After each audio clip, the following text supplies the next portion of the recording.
My dude, What's up? Dan of City to City, the founder of How's it the going? apparel company. How are you? I'm good. I'm good. Been, busy picking up work again now that things are slowly getting back to normal, but yeah, it's been an eventful year to say the least. Yeah, with anything related to any business of any kind of entrepreneur that really, has had their company or business for a while, regardless of the industry, everybody's being affected. And it sounds like you're doing pretty well with Yeah, everything. I stayed open. I was really busy in February and March. March, pretty much everything went down on a lockdown in this area, so a lot of festivals, a lot of bands, a lot of companies who were getting ready to place orders. I like quoted everything out, stuff like that. Um, they postponed. They pretty much said, we'll get back to you when we can. What were they? So What was your involvement with those shows? Were you setting up these shows with other people? no, I was so there's a couple companies that I was getting ready to do festival printing for. They were doing T-shirts and stuff like that. One of them is a motorcycle clothing company, but they were doing like motorcycle sponsors. They had bands playing stuff like that. So that was going to happen, I think, in May, of course, Mm-hmm. during peak. So they had to postpone. Another one was a fundraiser that I was going to be doing T-shirts for. They had to postpone, and then just a lot of local musicians, stuff like that. I was actually going to try to do a couple shows during the summer. I like to bring bands together through the company and set up shows, sell my own apparel line, let them sell their stuff. Make it free for all guests to come. Um, couldn't do that this year, so just trying to stay afloat and hope for things to get back to normal so I can start doing that again. Yeah, dude, you wear a lot of hats like within this company itself, and I don't know if you're running it solely or if you have a Yeah. couple people that help you. Yeah, see, that's what I mean, dude. Like, you just go all in. Like, I remember when I first met you, we were partnering up with Poeta's merchandise, and you were literally doing it out of a bedroom, and now you got your own place, and Yeah, the yeah. business started So thriving. Yeah. so I started the company with a couple friends back in 2012.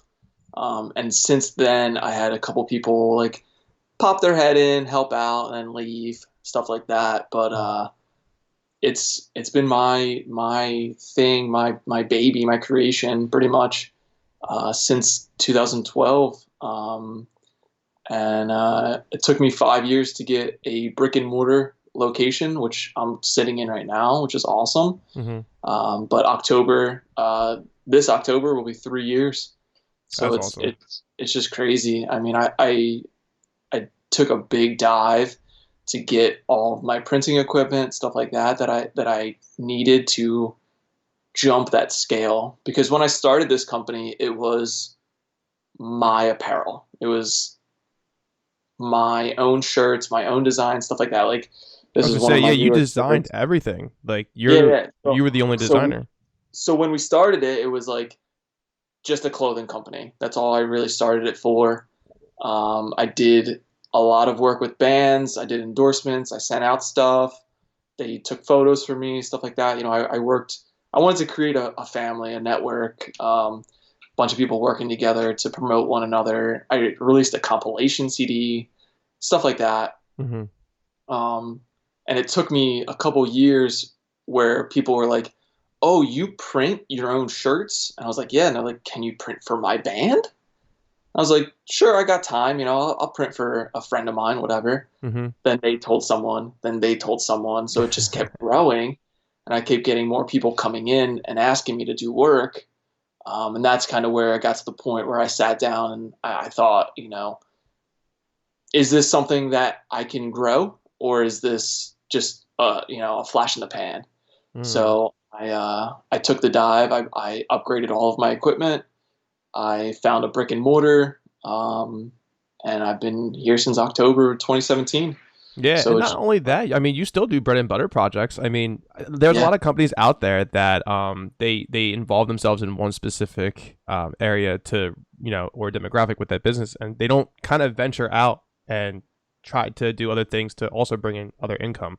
But Yeah. with how you are implementing everything, you have been taking advantage of that like in full, like, which is great because like nothing, like, there's like no company, there's no company or nonprofit or any customer that is coming to you, you'll always work with them.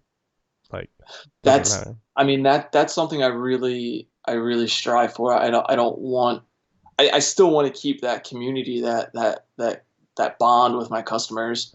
So, I'll go on a vacation or something, and I'll be answering emails, or I'll be up in the mountains, texting a client some prices and stuff like that. Right. But Yeah. with this company, there's nothing that I won't try. I mean, I think there was, a 6 month period of time where I was doing decor. I was doing wooden shelves, and That was what the people want. You know what I mean? Like, yeah, I saw things start to take off, and I was like, you know what? I've had a couple people ask me for some shelves, so I'll make them. So I made shelves. I sold some, and that was it. It's just, I'm just I will literally try anything I can and work with whoever wants to work with me. So I'm definitely open in that sense of business. yeah, seriously. And like when you did start the company with a bunch of friends, I mean, did you already have an idea with your design work? Because it doesn't seem like you have a style, like a specific style for sure when you release your personal designs. But when you start working with other bands, you kind of just experiment in certain ways where you're definitely meeting to what they're asking you for. I mean, does that get complicated after time? Because you have to be very creative on the spot when it comes to that. Because anything that I dabble with Adobe Illustrator or Photoshop, I have an idea, and then I always thought about it with getting hit up with people. I just don't think I have. I mean, I have the artistic ability to come up with something, but it seems like you're able to adapt to what people are really really into for whatever they I mean, need. yeah, this company started out with like a hodgepodge of designs and ideas. Like you can see right here above me, like that was our original logo, which is a anchor and a captain's wheel with like keys crossing. So we started that based on the name City to City. I Um, love that name too, by the way. That I thought that was like one of the fucking catchiest things to hear. Like City to City Apparel, like, and correlating it with bands and touring. I don't know. It was just like really fucking that, cool. I mean, we came up with the name. Me and the guy who started it. We came up with the name while we were traveling, and Let's go. it just came up. It was one of the names we threw out on the table. It stuck, and it's been with us ever since. But like I said, when we started, we had such an array of graphics and artwork. We didn't really have a style or an idea set in place as to what we wanted. We wanted what everyone else wanted. We were Right. open. If you came to us and said you wanted to see, something nautical, we designed something nautical, and if it sold, it sold. And we had someone come to us and they're like, take the Dare logo and change that. We did that. Mm-hmm. Mm-hmm. So we started off very just extreme, and for the apparel line, we kind of honed it into something that I'm more comfortable with, which is like the bold lines, the traditional style tattoo, very nature based because I'm an avid hiker. I like to get out in the woods, stuff like that. So I kind of honed it around what I enjoy and targeted my audience that way. Mm-hmm. But when it comes to a client, I mean, I work with such an array of customers between breweries, between schools, between like handyman and landscapers, to death metal bands, to folk bands, to like everything. I Yeah. I for such an array of clients. Um, if you come to me and say, I have an idea as to, uh, one of the brewery I did some work for, they came to me and they're like, we want a Ferris wheel with a beach and, whatever. So I took a pint glass and I put the Ferris wheel in the pint glass, and then the beer looked like sand, and then the clouds at the top were the foam. Oh I shit. just I just kind of went off, and I made Yeah. it my own interpretation of what they wanted, Mm-hmm. and sometimes it sticks, sometimes it doesn't. So it's like I'm open to do whatever I can design wise, and I think not having a specific style in mind that I'm most comfortable with it really opens me up to a lot of different customers. Yeah, your opportunities are endless when you're doing something like that. I mean, when I talked to a couple of companies that they very do specific work for, like just in general, and they don't tailor to anybody. And it's like I think that's where you should, kind of open your mind and understand that there are other ways of going about your business and growing it, especially with word of mouth, like you said. I mean, once you start, getting those clients to happily enjoy the content that you're giving them. I mean, that just goes around the whole town. You know what I mean? Like New Jersey is very well, known for the local communities and such. I mean, no matter what the industry is. I mean, even the breweries and especially the music scene, because that's like it's like Jersey, California, like Florida, like a bunch of communities that come together and such. But I mean, that's definitely the way to do it. Like I don't know, It's like very connected. It's very connected. yeah, there's nothing wrong that you're doing. And like I said, so like how do you come up with some of the designs to keep fresh on your mind? Like is there anything that inspires you that kind of gets you involved with what they're specifically looking for? Like is there anything that kind of like you tried to do ritual as a ritual to, I don't know, like get some inspiration for? Because I mean, sometimes when you're writing music, you get this mental block. So yeah, when you get your inspiration from the clientele that you get, because it's all over the place, all over the spectrum. You're not picky with what you do or who you work with. So artistically, how do you really go about that to kind of keep your brain fresh, considering some musicians or artists in general have that mental block? Yeah, I mean, I take inspiration from a lot of different things. Like I said, I'm very nature based myself. So even just getting out in the woods gives me a little bit of time to think. Um, I can bounce ideas off of like my fiance, who's very artistic. But I take inspiration from everything from music to TV, movies, Mm. any type of media. I follow and watch different artists and different, tattoo artists, Oh, true. graffiti Yeah. artists, stuff like that, because everything is constantly changing in this world and you need to stay up to date. So when I have someone that comes to me and says, hey, we want, X, Y, and Z on a t-shirt, I want to take their idea, put my own spin on it and feed it back out and see what they think.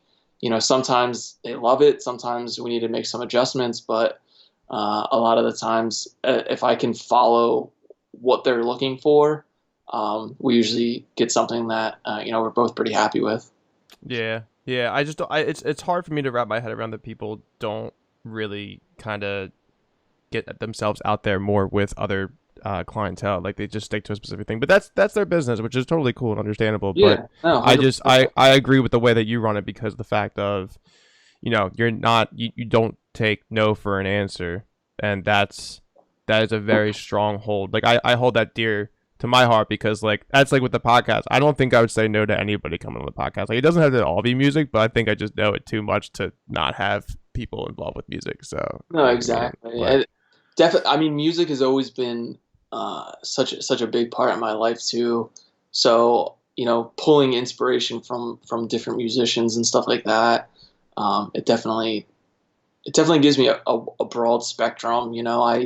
I did design work for a school, my old high school, when it came down to time for their prom T-shirts, and they had some idea as to what they wanted, but they kind of gave me free range, like go ahead, you do your thing, and whatever I was able to draw up for them, they were mm, super impressed, and they're like, "Where'd you get the inspiration from?" And I was like, "Honestly, it was the theme of their prom was Beauty and the Beast, and hmm, I went with the whole Beauty and the Beast theme.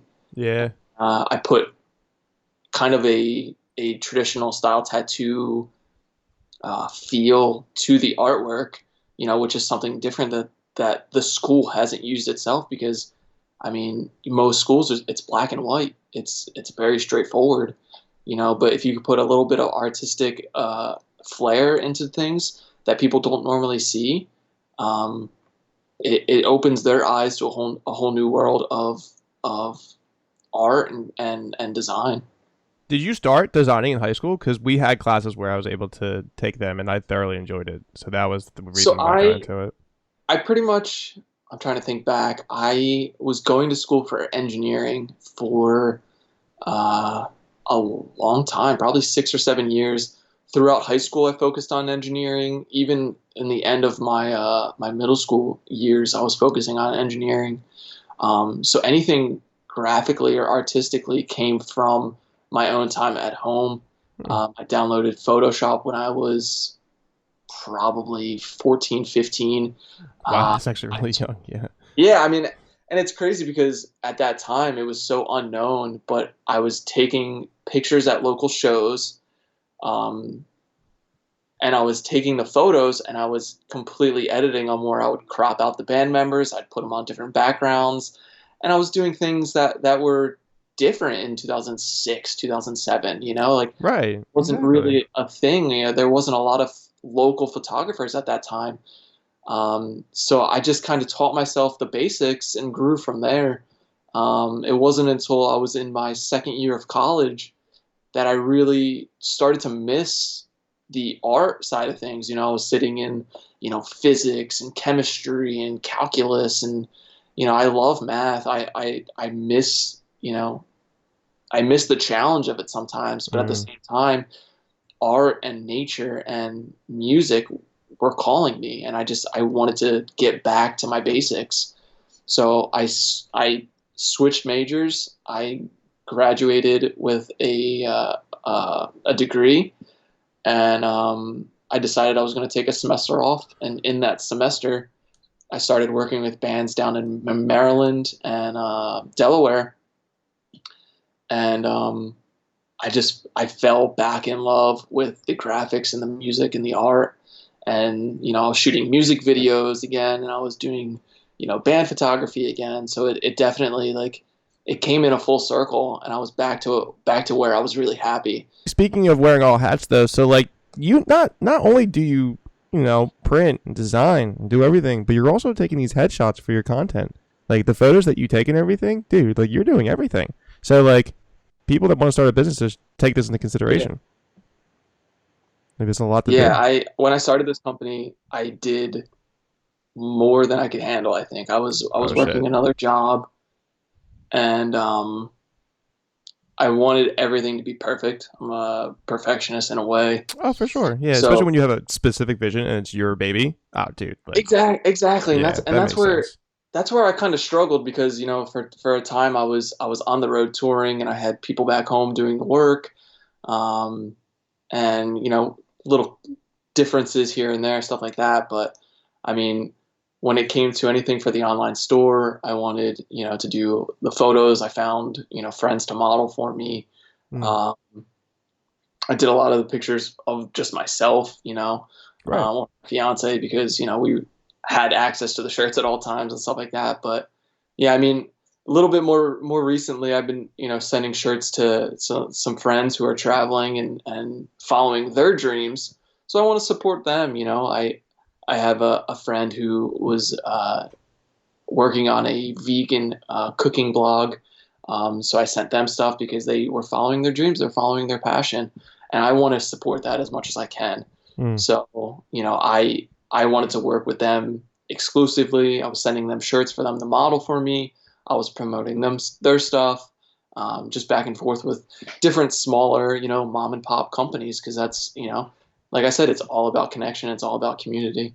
Yeah, it is, and that's how you build relationships, great relationships, and that's actually one of the better networking strategies. And I don't know if it's just me. Networking is not one of my favorite words to use, even though I just did it. But what Yeah. I'm saying is, for the understanding of the business world, it is building communities. I feel like taking networking is sort of like a selfish thing, but it's not. It's basically like getting involved with the people that you could possibly work with in the future. Um, and that's great. And how like because you also basically sponsor bands and such. Like you definitely are a huge advocate for the ones you forgot, which is a local pop punk band in New Jersey. And I had Um, Jenna on the podcast. Like, yeah, and they're fucking sick. So I mean, how do you go through that process of making some decisions like that to kind of let up uh not if it's a band, but a company rep and promote or be endorsed by City to City Apparel? Like, how do you go through that process when making those decisions? I have to connect with the person, if that makes sense. I No, it mean, does. it's funny because when this company was younger and it was mainly more based on the apparel line, I would be running contests and see who could help promote me the most. They would get the sponsorship, and it got to the point where I was sponsoring these bands, and I wasn't really vibing with what they were promoting musically or Like a message that socially. they have. Yeah, Yeah. yeah. Yeah. So it got to the point where I kind of narrowed it down to, you know, what who how can I put this? Who can work well on all platforms with For sure. me, you Yeah. know, and the ones you forgot, I found them.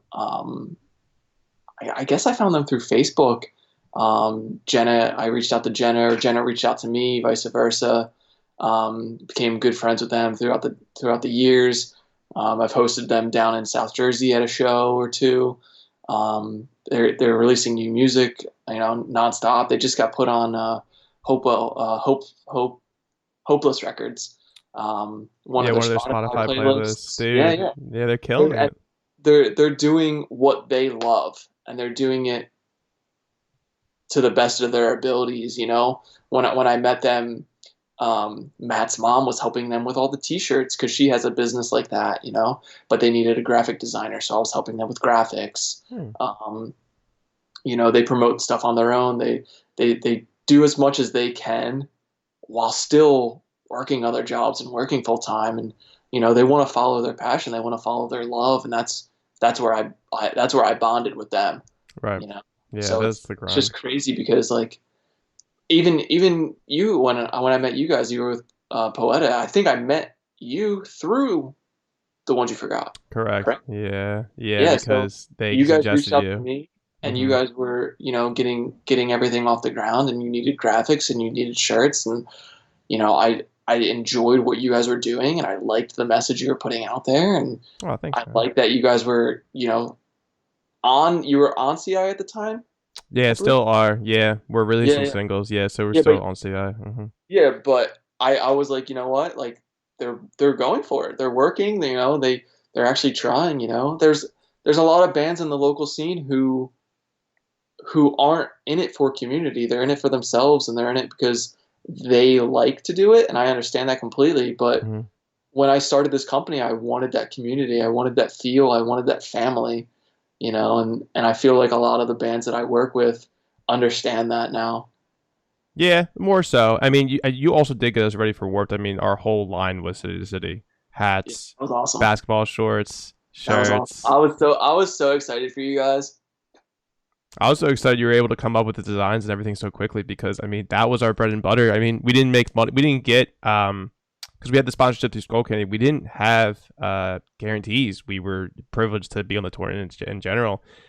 And dude, I'm telling you, the merch like really fucking got us, got us like to be able to eat and then fly back home. So, A lot hey, of people, dude. and a lot of people don't understand that merchandise is the bread and butter in the industry. Oh my god, now it is too, It never used to be It like really that. is. Yeah, it's kind of scary. So you see a lot of more intricate designs or specific designs that come out for specific things, like specific tours. I mean, that's like a common thing, but I mean, Yeah. the one thing that I have been liking is like for example, Dance Gavin Dance. They I talk about them all the time. I think I just like have a secret crush on them, or I'm just I'm fucking falling in love, or I am in love and They're can't get over it. But listen, they I have I toured alongside them in 2015, no fucking way, dude. and yeah, No it way. was the All Stars tour. I was out with a Skylar Drive, and Oh fuck! What were Dance you? Gavin Dance was one of the headliners, and Were you I was in love every time I watched their set. right? They're awesome guys. I had a great time on the road with them,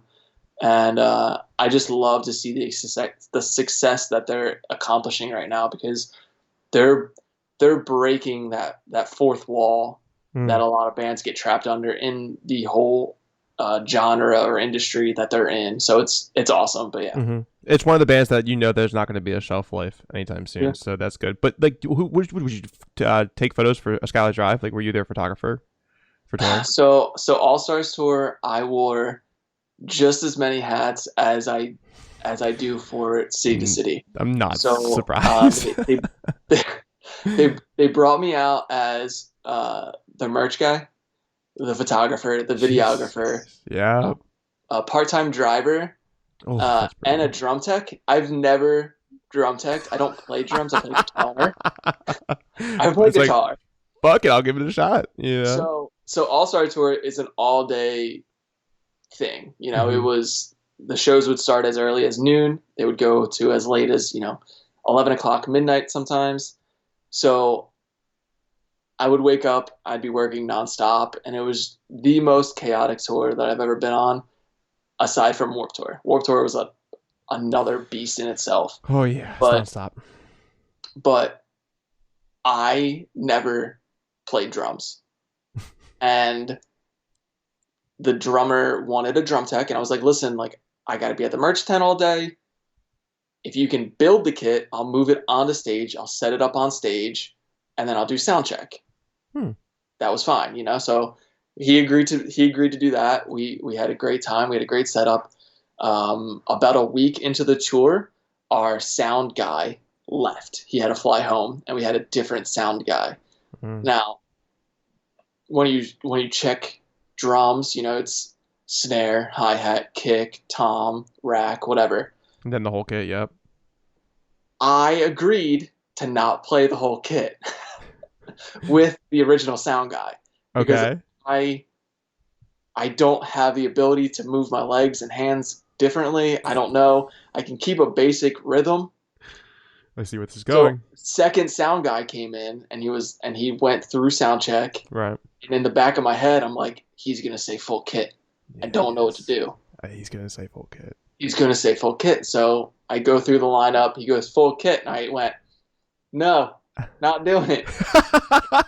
And he said, no, full kit. No, so I did motherfucker. basic snare, hi-hat, kick. Mm-hmm. And he goes, no, full kit. Oh, Jesus Christ. Oh, shit my pants. I just embarrassed myself. No, bro. Hundreds of people, like 1,200, 1,300 people. Yeah, they're waiting to see this guy drive, like, literally fucking play. I walked to the sound booth, and I'm like, yo, I don't play drums. Can we just do each item, and then I'll walk off? And he's like, no, I need the full kit. That was fucking hilarious. You're going to do it from here on out. So I just embraced it. I had the band side stage, like, rooting me on every night. I'm laughing with you, bro. I'm laughing with you. Just laughing with me. And I was like, this is what it is now. I'm still waiting for a video out there, just who the fuck is this guy playing drums? And I don't play drums. I'm sorry. Thank God YouTube wasn't as prominent as it was back then, because you would have been a fucking meme crazy. by this point. I'm surprised there's not a fan video out there of just like me making an ass of myself. I have one video of my own set up on a GoPro from one of the shows, and I will never release it. No, I don't blame you. It's so bad. It's so bad. Oh my God. Yeah, I wore a lot of hats at that tour.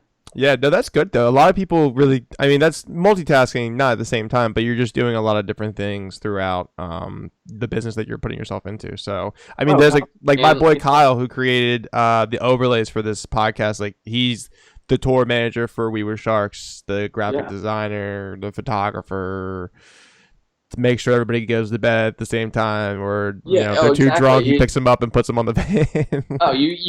Once you're with a band for long enough, you literally, I mean, I didn't have the title of tour manager, but come bus check at 2:00 in the morning, I'd be running down the parking lot trying to find our drummer or trying to find the guitarist.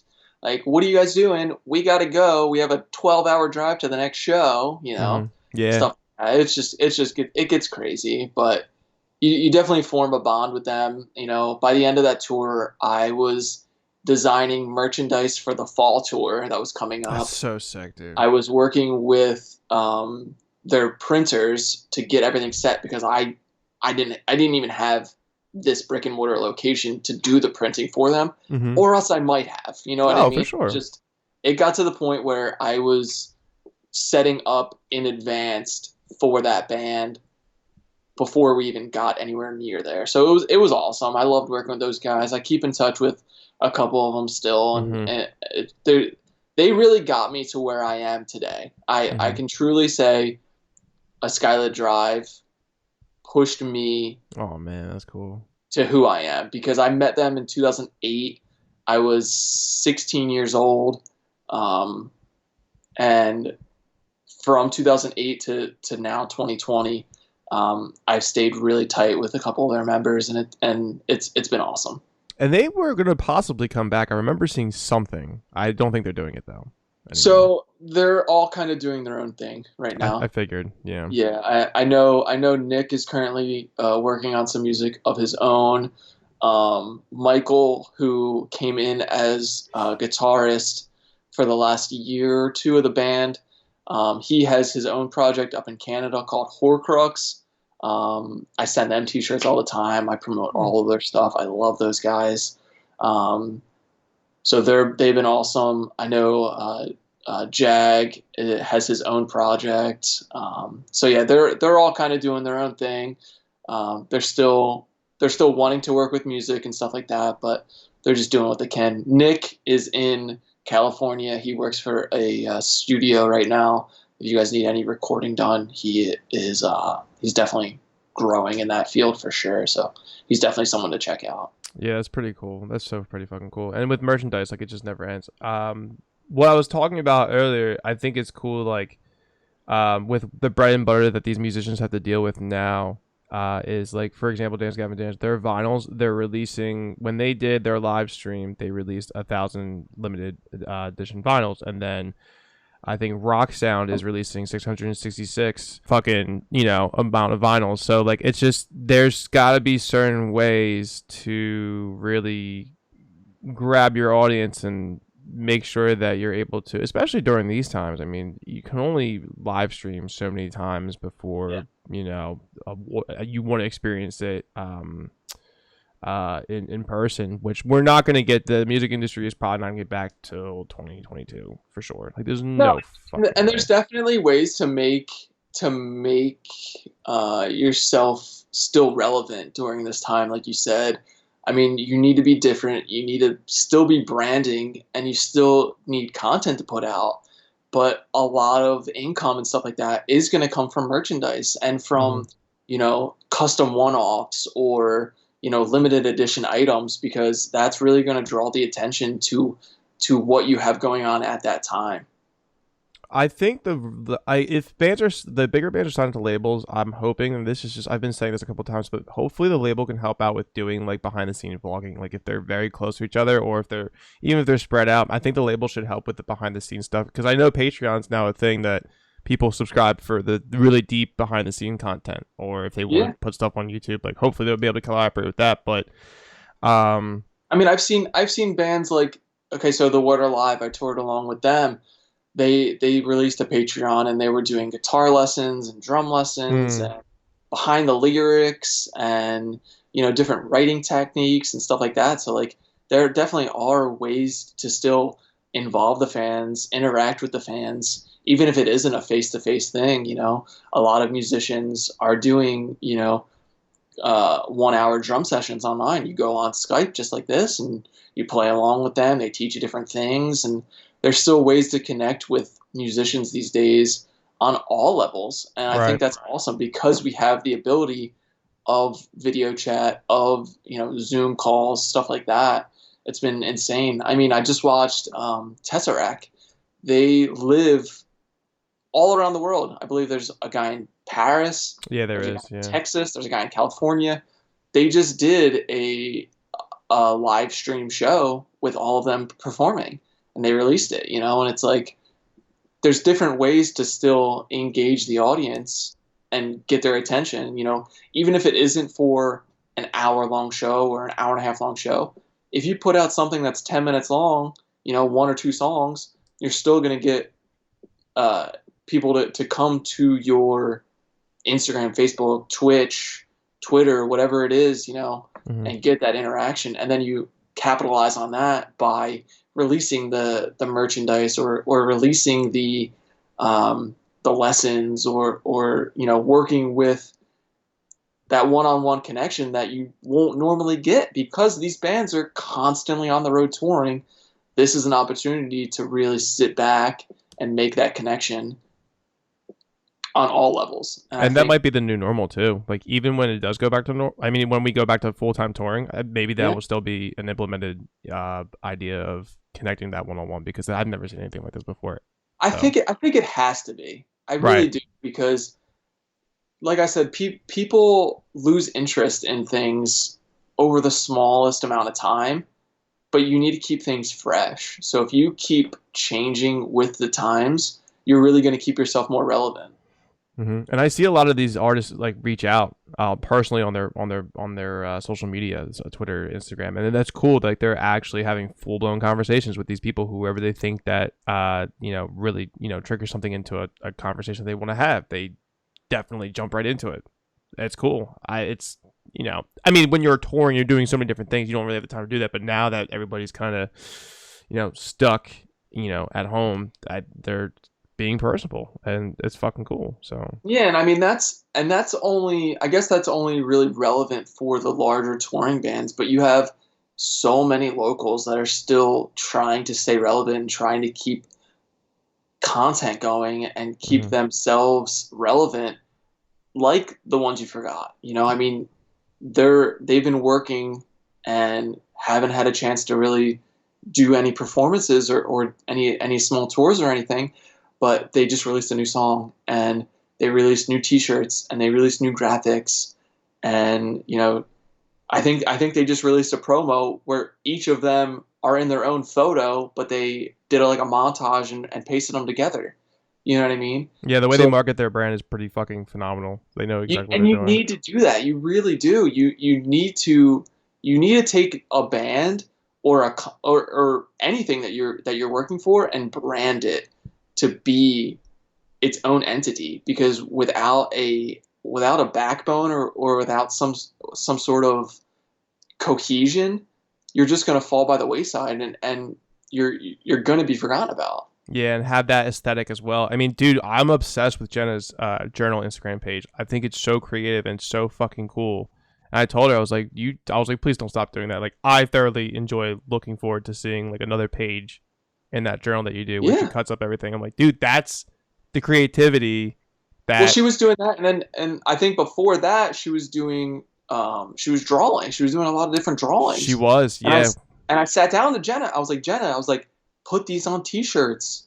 I right. was like, take one of your songs, draw something based on that song, throw it on a T-shirt. Like intertwine all of your talents into one. And some bands don't have that ability. They don't have the luxury of having someone that's artistic hmm in the band to be able to draw their graphics. But if you have that opportunity, take advantage of it full Yeah, force. absolutely. Full Yeah. force. Make everything one.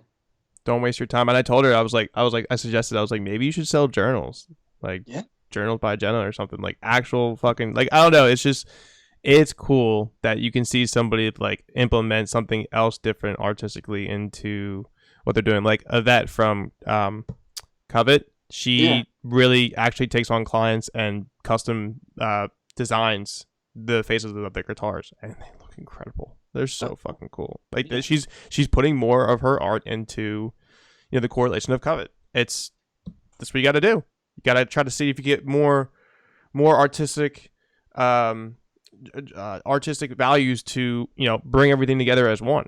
So, and not a lot And of people can do that. even if you can't put your ideas to paper, I've had a lot of bands come to me and they tell me, "Hey, this is our band. We're hardcore. What do you got?" Mm-hmm. That doesn't give me a lot. You know what I mean? No, no, I'll it give you doesn't. some I'll give you some pre-made graphics. You can tell me what you like from there. I can go based on that. But if you come to me, and I've had bands where, they're like, "Hey, we're pop punk. We like, we have a flower in our graphic. Here's our logo. This song is about, traveling." That gives me so many ideas Yeah, it right there. does. You Mm-hmm. know, so it's like, even if you can just brainstorm ideas and then send that to your graphic designer or send that to you know, the music video director, or whatever you want the next thing for your release to be, that could open up so many fields, because I've had bands who um, connected a music video, promotional photos, T-shirts, and limited edition posters, Hmm. all based on one idea. Yeah. So it's you can really intertwine a lot of things with one idea. And just to give you an idea of nothing, that doesn't help anybody. Hopefully they have some kind of view or some kind of image that they want for. And then you have the other clients who I'm sure you've dealt with a few, unfortunately, but they get too picky and too Mhm. specific. And it's like you have to understand that the artist that you're hiring to do has their own interpretation. So if there's like a close like visual to it, then that's great. I mean, you can't just say like, "Hey, I want you to design um let's say like say you're hired to do an album and they're like, I want you to kind of replicate peripheries, select difficulty periphery 3. And it's like, okay. And then you kind of like you won't copy it, but you'll take inspiration from like, no, no, no, like I want it to be more specific like that. It's like, dude, you can't I be. get that a lot. I get I that can only more than you imagine. would think. I would never know. So pop off, man. Like, There's and then that's not even with just musicians. I work with companies that are like that. right. I did artwork for a company, and they said, here's our logo, make us a brand. That's specifically what they said. Take our logo and make us a brand. Give us an image. So I gave them an array of designs, and I said, here is what I envision for your company. Yeah, you're taking different concepts into perspective for them to kind of see what the next step is for sure. But then they look at it and they say, this isn't what we envisioned. It's like, what do you mean? How And do I'm, you envision well, it? you didn't give me any direction. Mm-hmm. You said just give us an image. So I gave you an image. Correct. And they're like, yeah, but we want something a little bit more corporate. Corporate's a big that's a big field. You know what I Mm-hmm. mean? Yeah. So, but yeah, I've had many customers who come to me with a specific image in their head, and I need to kind of zigzag and weave my way into getting exactly what they want. And sometimes that takes Oh, 2 months. yeah. You know, That's a lot I, of time I and had effort I from had you. someone come to me and they say, I want a T-shirt, black T-shirt, white ink, traditional eyeball. That's not a lot to work with. Like I can see a traditional style eyeball, Yeah, there's but plenty of them out there. Just take. You could literally go to Google and type it in, and then just take that and put it on a T-shirt. Boom, you're done. You know what I mean? yeah, but what What does that what? do for your image and your view, like your Yeah, worldview of what so your art is? No, it doesn't so I do drew anything. up an eyeball and they said not that. And I'm like, What does that that's mean? that's an eyeball. And they're like, yeah, but we want it to look different. I want it to look like it's completely fucking blitzed out of his mind, smoking like a bunch of So it's pots. like Like, I've literally gotten the most extremes. I've gotten the people who come to me with no idea, they're open for anything. I give them a graphic. I think you came to me with a little bit of idea, but then I drew up the daisy and you guys fell in love with that daisy and they're like, we're gonna run with that. mm-hmm. Yeah, Perfect. the That whole was golden one of the theme. options I gave you guys and we ran with it. Yep, You know? everything that we had with merch was just golden, like just Yeah. yellow and gold. So, Yeah. mm-hmm. But that was one of the basic ideas that I came up with, and I was like, let's go with this. But then I'll get bands, and they'll be like, nope, send us more ideas, stuff like that. Yeah. Or I get the people on the extreme opposite who know exactly what they want, but they don't know how to relay the message. Mm. So it just leaves me guessing. You Mm-hmm. know, something in the middle is where I'm looking to meet most of my clients, where they know what they want. I give them an idea, we can make it work. That's the ideal situation, but it Yeah. doesn't happen, and I understand that. Yeah, it's that's what happens, and people don't know, like when they first start getting into hiring somebody like that with any kind of creativity for what they're looking for, they don't have an idea. So it's just And a lot of it comes down to the point where they're not they're not at the level yet where they have a brand, or they have, and like I work with a lot of newer bands, so they're still writing their first songs, or they're still getting ready to release their first album or EP, and they don't have an image for themselves yet. So between them not knowing what they want their image to be and me not knowing where they want to go, it kind of is that weird middle ground that we have to fight through in order to find the next step, but I will work aimlessly to find that next step. Like I said, I sat on graphics for 2 months with a client, And that's a lot going of time, back and man. forth.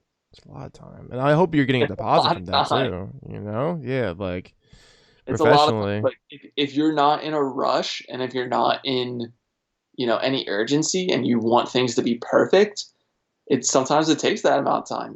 hmm But don't rush it. Don't rush the art. No, Like let no, the art never. come out, No, right? exactly. But there's a lot of customers who come to me and they're like, "Let me see your pre-mades." So I'll send them over, a folder of pre-mades, and then I'll never hear from them again. And it's like, Hmm. obviously, none of those pre-mades were for you, but was there anything in those pre-mades that you liked that we can work upon? Give Mm-hmm. me that feedback. You Mm-hmm. know, take shirt 3 and let's change it to fit this style more. Mm-hmm. That Have you makes sense. have you ever been asked to? I mean, the rule of thumb, I think it's like 3 or 5 changes with trademark images that you're able to sell the merchandise legally. Have you ever Yeah. been asked to really kind of like, I don't know, take a Mickey Mouse and change that thing like 5 times so you can sell that so there's no trademark to it? I've had people come to me with a lot of like anime. It'll be like Yeah. an anime design, and most of those times they come to me with the graphics already set. Hmm. I question them. I'm like, whoever designed this, did they follow the rules? Whatever. Yeah, the guidelines. Yeah, I think it's 3 to 5 major changes or minor Yeah, changes. there's limitations in everything, and if someone wants to really chase you down for a copyright when you're a band who's only selling 30 shirts of that design or something like that, Mm-hmm. it's kind of very extreme, but I have gotten to the point where, I've had people ask me for, a um, sports team's logo incorporated into their band name, stuff like that. So it's Kind of like my friend Chris. Like I mean, he's not in the band anymore, but he was in the parody metal band Galactic Empire for the Star Wars cover band, and yeah, yeah, and he in the beginning when they did the music video and everything, like it was cool, like it was all completely dressed up. But when they went on tour, they actually had to design their outfits completely different and they had to change their names. Like he was Darth Vader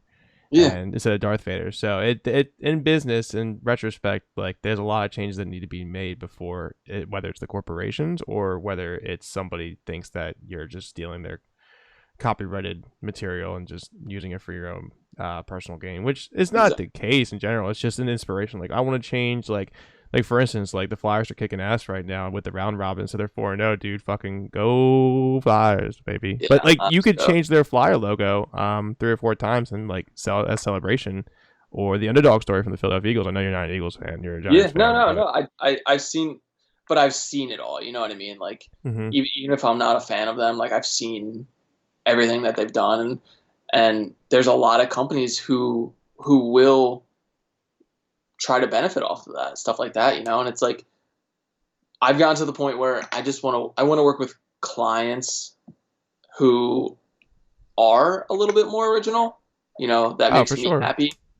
But I do have clients who come to me and, one company was like, "Yo, we're huge Eagles fans. We want a T-shirt based on the Eagles." And I'm like, "Whoa, whoa, whoa!" Like, Let's take a step back for a are second. you Yeah. are you you know paying for the copyright? Are you working? They're like, nah, we just want to rip them off. I'm like, okay, like let's kind of scale this back a little bit and Yeah. find a happy medium that neither of us are going to get in trouble, because that's the ideal situation right now. And then I see him in the Lincoln Financial Field parking lots telling him, Yeah, yeah, exactly. listen, there's a way they'll get him because, Oh yeah. I mean, I think they stole the If it beanies exactly. and I was cold, so I bought a beanie for like $20. I didn't give a shit. I was fucking freezing. I was like, give me a beanie, bro. I don't give a shit. Like, I underestimated the weather for the Patriots Eagles game, which we lost by 3, so whatever. Oof. Yeah. Yeah, we still want to bet though. Dougie P doesn't really doesn't lose by over 10 points at home ever. He hasn't done it once yet. That's good. But I'm excited for the season.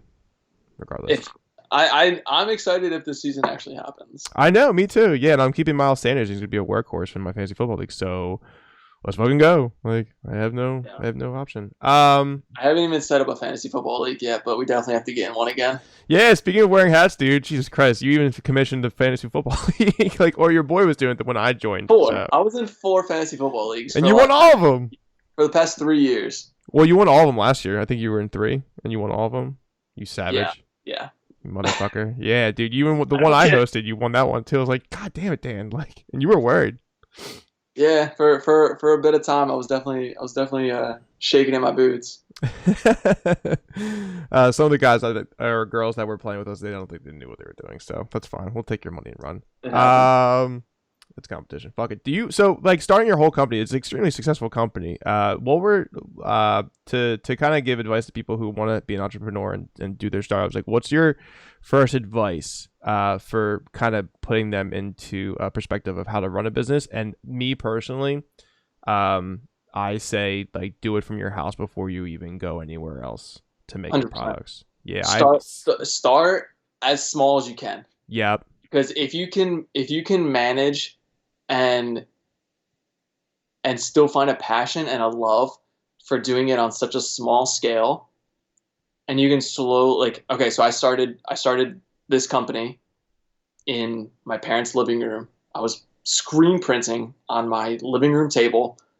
My mom was livid. I had to put tarps everywhere to make sure I didn't get any ink on her carpet, stuff like that, And it grew from there to I moved down into the basement and I renovated the basement and I set up the basement to be a print shop just for my company. It was very small still.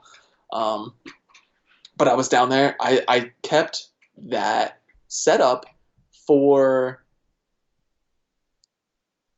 4 years almost. yeah. Jesus Christ, yeah, that's a long time. And I was printing for friends. I was printing for bands that I endorsed. And then I slowed. That's the point where it started to grow. And that's when I was like, all right, I gotta get bigger, Right, But exactly. I literally started this with a small amount of money and an idea. It got to so pretty much what we were talking about earlier with bands who I'll send graphics to and they're like, we don't like that. Mm-hmm. I got to the point where I got pissed off and I was like, I just spent all this time on this graphic. It looks awesome. Why don't you like it? And they were like, we just don't like it. And I was like, well, It's not valid. I'm Right. gonna sell it. Yeah. So I took some graphics that I did for bands and I changed it for my company. And that's how this company started. Because I was like, I have all of these graphics, I have all of these art files and nowhere to put them. Yeah, and you have nowhere to for use the world them. to see what I've been doing.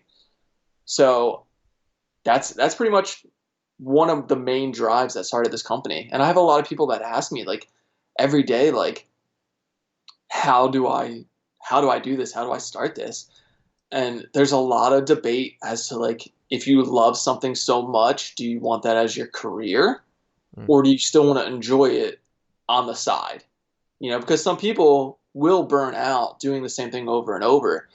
And when I was going to school for engineering, I thought the same thing. I was like, I'll do the graphics on the side. I'll do it as my side job. But I missed it more and more to the point where I was like, let me take a break and see what happens. And it started to grow. And there was definitely times where the company struggled and it started off slow. I wasn't making a ton of money. The company was kind of just paying for itself. The money cycled. So I did have a side job. I was touring. I was doing as much as I could. I was doing photography on the side, and I was just trying to make a living while starting out this company. And I wanted to see where I could get it to go. And it got to the point where I got home from Warped Tour in 2016, and I sat down and I had the debate with myself: do I want to stay on the road and watch my company suffer because I had no one here working it, because it was just me. Yeah. And it was so tough because I would go away for 4 weeks or 6 weeks or even 2 weeks, and I'd come home and I'd have to ship out all these orders. I'd have to print more T-shirts. I'd have to,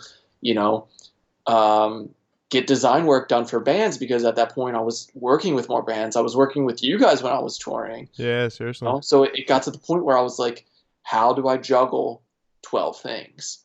And that's where I sat down and I had the debate, and I decided I'm going to take the dive and grow this company. And I marketed it on social media, and I told all of my customers who I was already printing for, hey, listen, I'm growing. I went to different local fairs, local job festivals, local schools, local colleges, and I sat down and I was like, hey, listen, like, this is what I'm doing. If you guys need any work, here's some flyers, here's some business cards, please just spread the word. Mm-hmm. And having the 4 or 5 years previous to that, where I was growing in my parents' house and I had that stable community already built, definitely pushed me to that next level. Because if I didn't have anything to fall back on as far as a community, I don't know if I would have been able to take that next step. That next step was a big step for me. And as soon as I opened this, I quit my other job. I put all of my effort into this, and the numbers from October 2017 to when COVID-19 really hit, they were steadily climbing. So now I took the last couple of months and I took a hit, and I'm just ready to go again. I'm ready to start that push, and hopefully everything crazy just slowly dies out. But it's definitely been eventful and it's definitely been stressful. But I'm still here. I'm still printing. I'm still doing what I can, and that's one thing that a lot of my customers said. I do T-shirts for like a couple different tattoo artists who were hit huge by this. They're some of the safest facilities, being that they have the medical supplies, they have the needles, the gloves. A lot of tattoo artists before this even hit were wearing masks that I knew, Mm-hmm. but I was like, listen, let's take your art, let's put it on T-shirts. You can promote it on social media. You can still have some sort of income, and a lot of tattoo artists took advantage of that, and they thanked me immensely. Like I did T-shirts for different studios and then single artists and stuff like that. So like it really helped them get through tough times. And now to see them back working, and during the time that they were off, they were still able to promote something.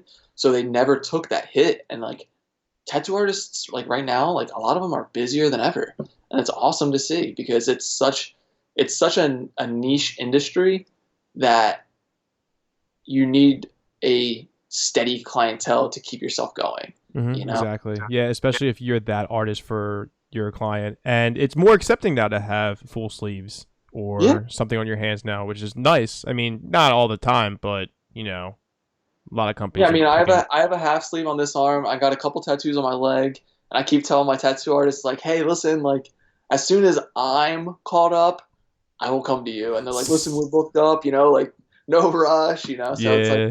it's good to see people that I'm friends with in the different industries, whether it be tattoo or salons and hairdressers, or because even hairdressers, that's such an art.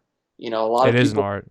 A lot of people were so upset that they couldn't dye their hair or get their hair cut. Like, I'm growing a mullet right now. Like, I don't even care.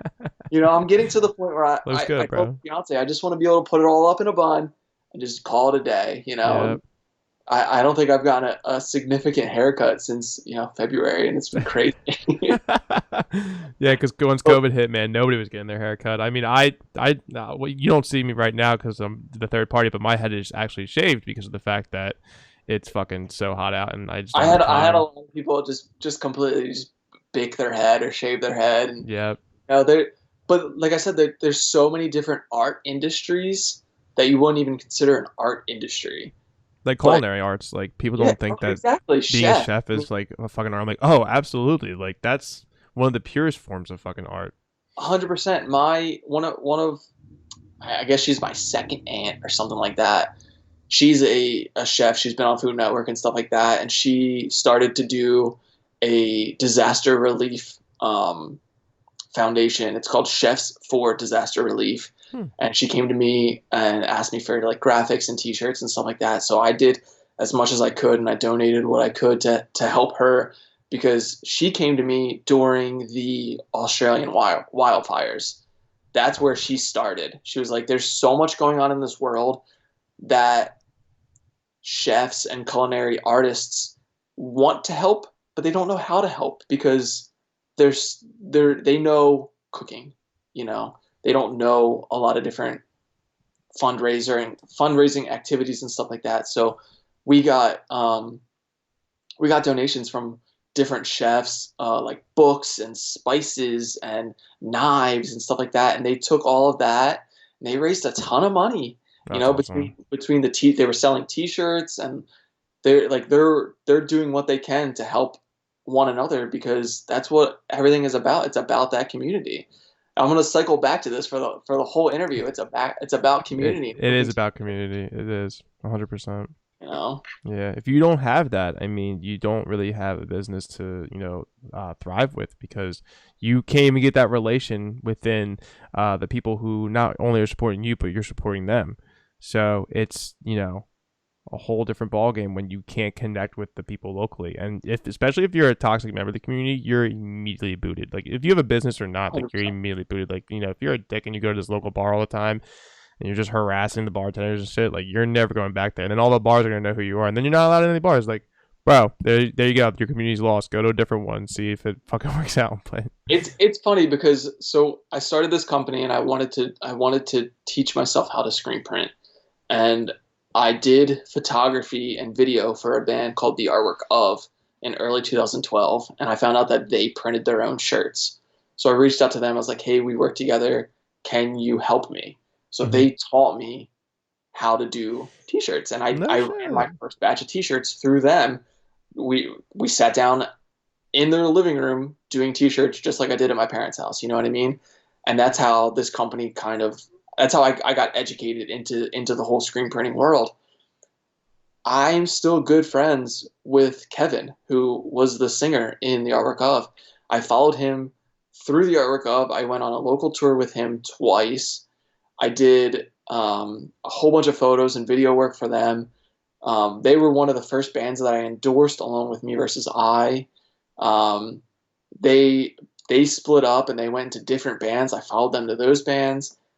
Kevin does audio recording at Blue Light Digital Sound, and I'm currently putting together a portfolio for merchandise for them, because they work a lot with students and educational programs through the studio industry, where they teach, handicapped or disabled either children or adults how to deal with music and how to work with music. Oh, that's so awesome. They have an influx of all these students coming in, and they want to do T-shirts to brand, and they're slowly growing their company. And it's funny, because without knowing Kevin 12 years ago, or not 12 years ago, in 2012, without meeting him 8 years ago, right, I wouldn't even have that opportunity to be doing this portfolio for this studio right now. Yeah. So it everything is connected. It's you find a strong bond and you stick with it.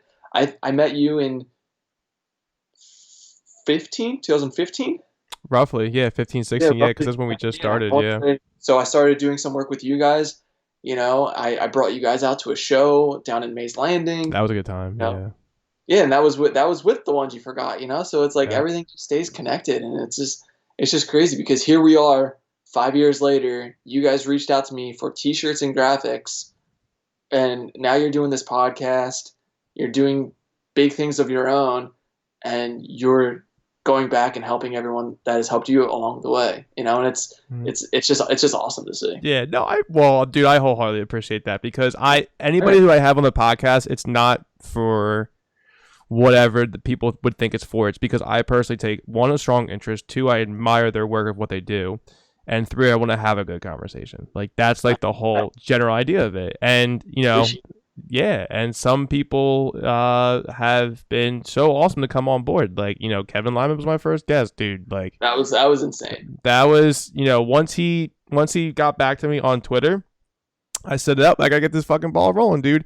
And if I never played with We Were Sharks, if we never supported them in Jersey and they support us in Canada on our first weekender, Kyle would have never done these overlays. Like, I'm like very basic with it, but he's just was so he was bored and he just redid the logos and I was like, bro, let me get those PNG files. Like, this is That's awesome. exactly what I'm using. Like, yeah, he's my fucking dude.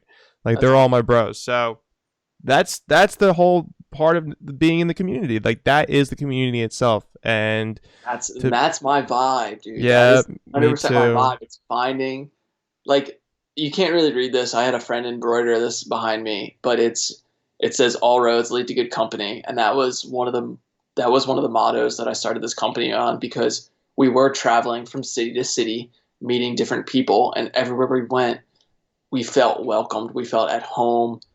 And you probably felt the same way touring. You go different Mm, places, you meet different fans, and everyone, it does feel welcoming. There is good company wherever you go. You just have to look for it. yep. So once you find that good company, you just stay connected with that good company, and things will work out. And it's just crazy. Yeah, and everybody, and especially all the guests I have on the podcast, they inspire me in one way or another because I want to see everybody just gain Yeah. all the success in the world. I don't want to see I don't know if you can failure. see this, but I did a little bit of work for this watch company, I and can see they the engraving a little bit. Yeah. yeah. So it says all roads, Stop it. because That's that's fucking something that sick. I wanted to continue on. I was doing work with this watch company called Yode, and they hit me up and they're like, "Hey, do you want like a custom embroidery or a custom engraving on one of your watches?" And I was like, honestly, I didn't know what to put at the time, but I always cycled back to all roads. All roads lead to good company. All roads lead you to new things, new adventures, new opportunities. And, I hope this podcast leads to something new for both of us, because Yeah. working together and staying connected is what it's all about. Yeah, yeah, and you just have to really, take a passion into it and literally don't burn yourself out and just enjoy it. Like, this is such a small podcast. Like, I just thoroughly enjoy doing it. If it becomes a full time thing one day, fuck it, I'll do it. I don't give a shit. Like, but I'm still having a good Yeah. time during the So small days. Like, I don't know if I ever finished the question, but if you want to do an entrepreneur, if you want to start your own thing, do it because you love it. yeah, Do man. it because you love it. Do it because it's fun. Do it because you want to do it. Don't do it for money. Oh Don't God, do it for money. you'll stress and fucking be You will miserable. stress so hard about it. Do it because it's something that you love to do, you know?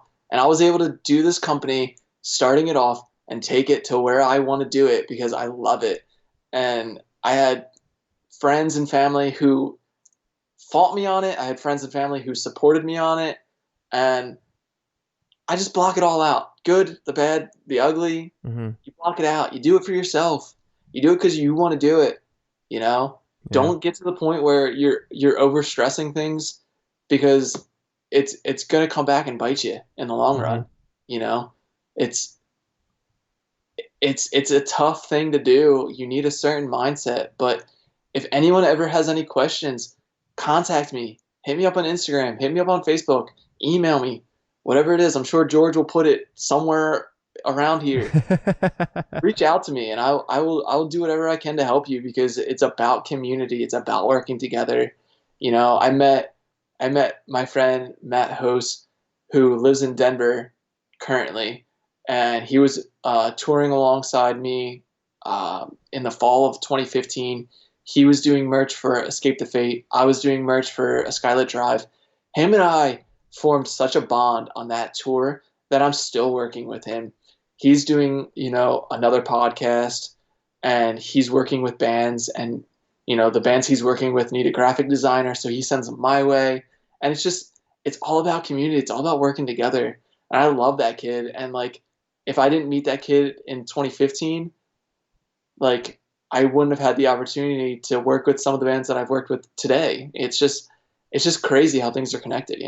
It is, yeah. And then, like, through that, I mean, you learn a lot. You understand a lot of experience. You go through a lot of experience, and you just keep growing as an individual or whatever your entrepreneurship is working towards. Like, you just keep growing, and that's what you're doing, dude. You're literally getting bigger and bigger and more in depth with your business every day, and that's fucking That's inspiring. and that's what I try to do. I'm at the point right now where once I opened up the brick and mortar. I still don't have the ability to do everything. I want to offer bands everything, and I do offer bands everything.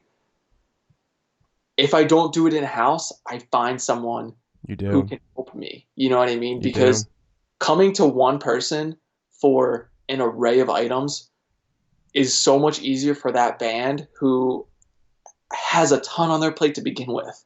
Yeah. You know what I mean? If you're writing, if you're recording, if you're worried about booking your own tours and all that other stuff, you don't want to be on top of four different people for t-shirts and stickers and hats and, beer koozies and lighters. If you can go to one person, and I try to do this the best I can, if you can go to one person who can give you low or the best pricing possible for everything and make it easier on them, that's my goal. I want to make it easy for everyone because this is my job. My Hmm. job is to provide you with the merchandise and the material to sell to then in turn make money. Yep. So if Everybody's I in can the do way. my job and provide you with that, that's going to make your job easier. And your job at that point is going and playing music. You know, Hmm. there's not a lot of not a lot of bands who have the business mindset of, oh, how many t-shirts do we need? We're just starting out. Should we get 300 t-shirts? No, don't do that. No, Don't do please that. don't. No, If because you're they're not looking all at going to sell. just Trust me. starting out, don't go and get 300 t-shirts. I've had multiple bands hit me up. They wanted 300 t-shirts. They didn't even have a song released. You know, so it's like, let me handle the, let me handle, let Oh, me those handle poor people. let me handle this side of the business for you, and I'll work with you, and I'll teach you, and I'll do what I can to educate you that your job of being a musician and being in a band and making music and making people happy is going to be easier. Hmm. So I don't try to step my boundaries. If you want 300 t-shirts, I will print you 300 t-shirts. Yeah. However, I will advise you on what I feel is best for your band at that time. That's so And awesome. Yeah, and I not a could lot of be I people could do be that. wrong. I could be wrong sometimes. I could be right. I've Yeah. had a lot of bands come back and thank me. So it is what it is. Yeah, dude, I'm so stoked that the company just continues to thrive every day, and that's really good advice because the inexperience that they come with, you already have it, so you're basically already giving them like a slight mentorship, and whether they want to take it or not, the grain of salt, Exactly. they still get what they Exactly. want. You still provide that. I had a company. So during the pandemic, when a lot of companies shut down and then they slowly started to reopen, I had companies asking me for face masks with their logo on it and stuff like that, which I did for my company. I did for a couple other bands and stuff like that. But I had companies come to me and they're like, "We want 20 masks." And I'm like, "Are you selling these masks?" And they're like, "Yes." And I was like, "They're going to go faster than you think. If you Mm-hmm. are a full-time company, you shouldn't be worried about the getting 100 masks. You know what I mean? Because it's scary to say this, but masks aren't going anywhere anytime soon. And especially for these large events and festivals and stuff like that. It's I the new mean, normal. it's now August and there's still no crowds in sporting events and our numbers are still rising and it's just a mad world that we're living in. Yeah. But knowing the business mindset of what you need merchandise wise and stuff like that, I will do whatever I can to help you, and really try to guide you in the right direction to make it beneficial for you. And I tell a lot of bands this, I was like, listen, you have to spend money to make money. Come to me when you're ready to do that because a lot of bands want something for nothing, It doesn't work and like then that. No, everybody's got to eat. yeah, but I mean, it's the same thing with tattoos. You go to a tattoo artist, he's going to charge you $100. You go to another one, he's going to charge you $600. Hmm. Which one are you going to be more happier with? Which one is going to be, a better art style? It's you pay for what you get, and in the return of selling a product, you need a good product to make money. Correct. So if you come to me with a goal and a budget and an idea as to what you want, I will take that budget. I will work that budget to get you the biggest bang for your buck, the most merchandise for your buck, and the most unique stuff. I think even with you guys, when you came to me, You had a budget set. You had an idea as to what you wanted. We did T-shirts, 2 or 3 different style T-shirts. We Mm-hmm. did basketball shorts. We did hats, and it gave you an array of items. So when people came up to your merch table, it wasn't one T-shirt where they're like, oh, I like it, but not really. You Mm-hmm. know, this Mm-hmm. gave people an option, and I worked with your budget to give you different quantities per sizes and Yeah. stuff like that. And like that's something that I work hard to make work for each and every band because everyone's different. You know, I mean, there's a lot of bands who, you know, are their demographics are way different than other bands.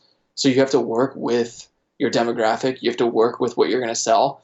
If you're in a if you're in a heavy metal band, you're probably going to sell a lot of beer koozies and lighters. Yeah, seriously. Yeah. That's your, I mean, a lot of That's the time that can be your demographic, But if you're in a pop band, maybe you want to go more towards, dad hats and drawstring bags mm-hmm. or something like that. There's different things for different bands, and you want to be unique with it. So it's really when I work with a client or a customer, I try to put myself in their shoes and see where I can take this to the next level. Yeah, for the whatever they have to market as their brand, Exactly. and Exactly. yeah, that's exactly what they need to. So, and that's good that they can be able to collaborate, and that's where the comfortability comes through the client and the person that they're hiring to do the job. That like that comfortability is always something that they look for, and you easily provide that. So, I never had any problems with it. I mean, literally, the spreadsheet that you gave us was like so fucking pinpoint on. I'm like, yeah, we can make this amount of percent off of each shirt that we sell if we ordered this many Exactly. quantity t-shirts. Dude, it was so easy. It was so smooth. It was I so try smooth. I tried I try to make it easy for everyone because this is my job and this is my passion of art, graphics, printing, merchandise, stuff like that. Like really gave me an eye opening to what sells where and who buys what and stuff like that, and it changes with every band, it changes with every company, it changes with every, business. And you have to know your industry to make things work. Yeah. So, but I mean, the words of wisdom are very well appreciated, and I'm hoping that people can take this into consideration and honestly implement it to what they need for their views of their art for whether it's their brand or their company to start reaching out to companies like you to be able to um, work with them through and through everything that they're looking Yeah, for.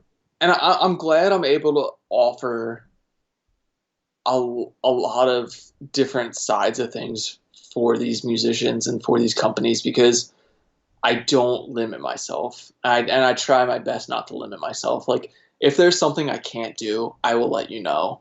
But I will dive deeps into the realm of the internet to find exactly what you want, and I've had bands come to me and they want custom bleach tie-dyed shirts, and I give them custom bleach tie-dyed shirts.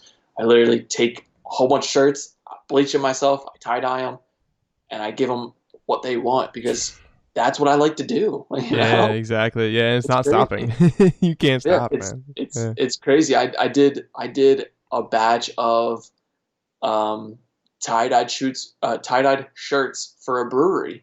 They wanted 50 blue and green tie-dye and 50 red and purple tie-dye. So I took a whole bunch of shirts home. I spent a weekend tie-dyeing shirts. I came back and I printed them.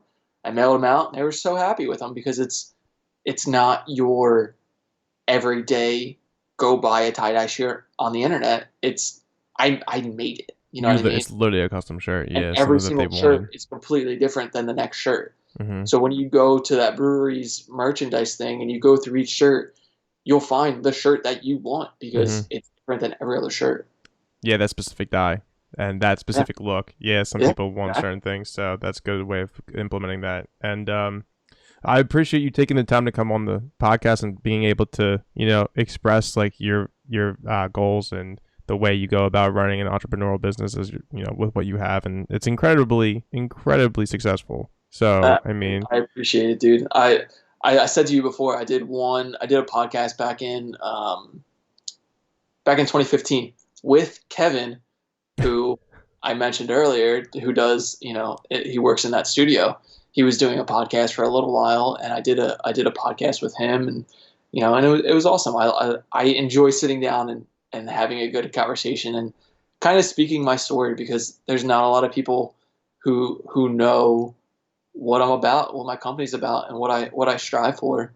So, I appreciate you giving me a platform to really, introduce myself to your fans and your following.